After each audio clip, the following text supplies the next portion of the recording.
हाय प्यारे बच्चों, कैसे हो? उम्मीद करती मेरा बच्चा सब अच्छा होगा। चलो इसमें क्लास 4 के बंदर और शेर की कहानी पढ़ाने जा रहा है। तीसरा पार्ट।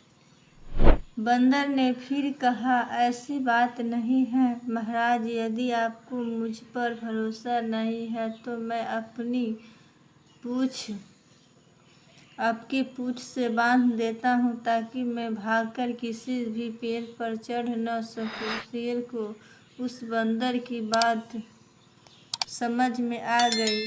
तब शेर ने कहा, ठीक है, तुम अपनी पूंछ से मेरी पूंछ को बांध लो। अब शेर ने बंदर को अपनी पीठ पर बैठा लिया और अपनी गुफा की ओर चल पड़ा।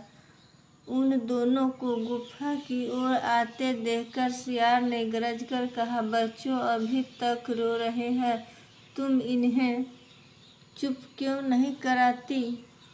इस पर सियारिन बोली, मैं बच्चों को कैसे चुप कराऊं? ये तो शेर का ही मांस खाने का मांग रहे हैं।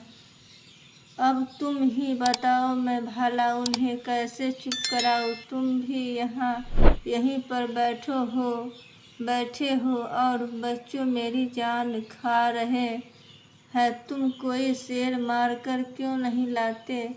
फिर सियार बोला, बच्चों को थोड़ी देर और समझाओ, थोड़ी सी प्रतीक्षा करो। मैंने अपने मित्र बंदर को शेर को बहला फुसलाकर लाने के लिए भेजा है। वह अभी आता ही होगा। वह बहुत चालाक है। मुझे उस पर पूरा भरोसा है।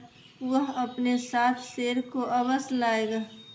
शेर तो पहले से ही डरा हुआ था। सियार की इन बातों को सुनकर वह और भी डर गया। घबराकर शेर वहां से भागा।